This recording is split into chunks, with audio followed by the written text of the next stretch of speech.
as you can see, I'm going to share the view and the environment here. Oh, English. So, kung nakikita nyo, dito yung bahay. So, 2 years na bago sila nakaalis dito. So, nandito pa rin kami. So, mamaya pupunta ako ng housing. Saan kayo punta? Kangkong. Bakit? Masusungit si Jali. So, natin dyan papakita ko. So ganito pa rin ang view. Kung nakikita yung bahay namin, hindi pa rin siya natatanggal kasi wala pa kaming budget. Kung sino man may gusto mag-sponsor para pabakbakin ang aming bahay, huwag mag-atubili, mag-PM sa aking Jerome Waba Reyes o mag-comment kayo dito sa aking YouTube channel so that masettle natin ang mga bagay natin. Tara na. Kung nakikita nyo, kukuha kami ng kangkong.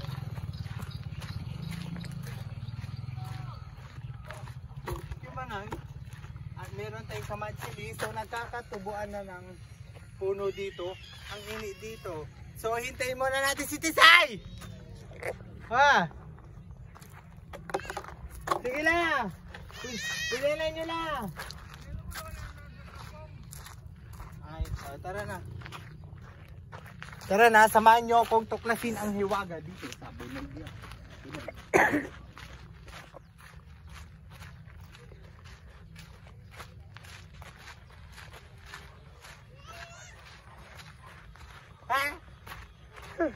Meron tayong aratilis. Ang gusto ko lang i-share ay meron ditong open court. So wala pa silang nadesisyonan kung ano, pero basketball court yan guys. So as soon kung mapansin man o dahil natambak na tong project na to, so mapansin man ating government na ipagpatuloy at patayuan kung gusto nung kung ano nilang gustong ipatayo dito sa malawak na tinambakan na ngayon ay may kalsada na. Yeah! At si Tisay ay humahabol sa akin dahil gusto niya makita sa aking vlog. Papa ay bango, malansi. So nandito tayo sa main pinakagitna. So nakikita yung kalsada. At si Tisay ay nandito. So medyo malawak pa yan. Kung papatayuan nila ng bahay-bahay o relocation site, mas maigi na para mas marami kaming kapitbahay. Teka na. So dito ako nag-practice nag-practice na mag-drive. Mag-drive. Dito na namin tinuruan so ang aking pamangkin. At meron maraming damo-damo na dito. Pag tumaas pa yan, susunugin na lang para isahan na lang na wash out. Diba? Ano masasabi mo? Hi ka. Ang kasama namin si, anong pangalan nito? Ha? Buti. Buti. Ika dito. So lilibutin namin ang ano.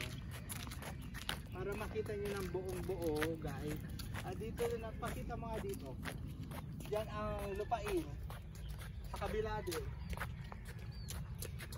Init pala. Ang init, Say! Ayaw mo, di ba? Dito na tayo sa pinakagitna. Pero meron pa tong ano, dun sa likod. Yung last na ano, daanan. Na ganito rin siya ka-concrete. Ka-concrete! Lilibo lang tayo guys para makita nyo lahat. Makita mo dito sa kabila.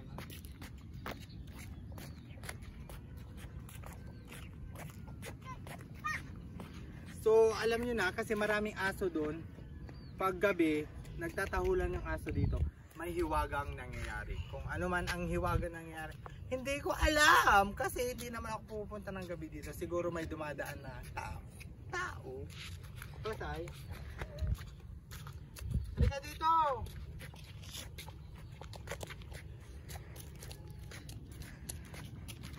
Dito na tayo sa dulo.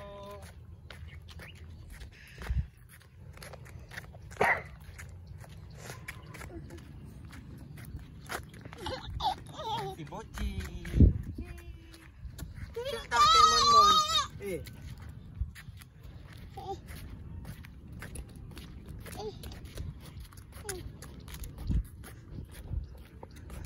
Merong mga dami salamin dito.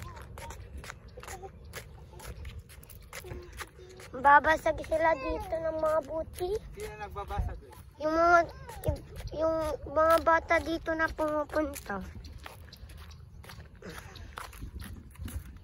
Pag may makita silang mga buti, binabasag nila.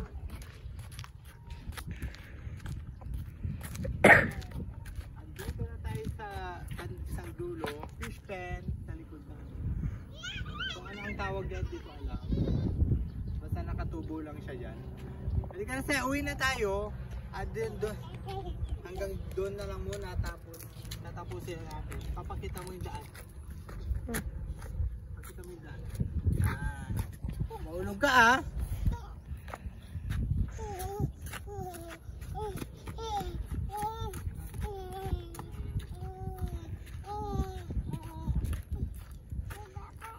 Ay, baba.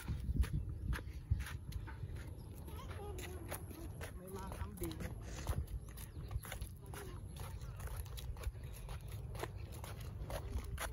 Maulog ka ah, matumba ka.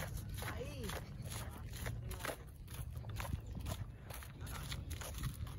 Nandito ang aming furniture amin. Hindi, ang furniture amin.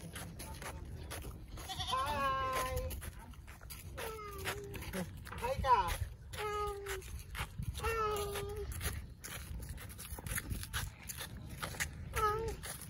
Hi, Bidma.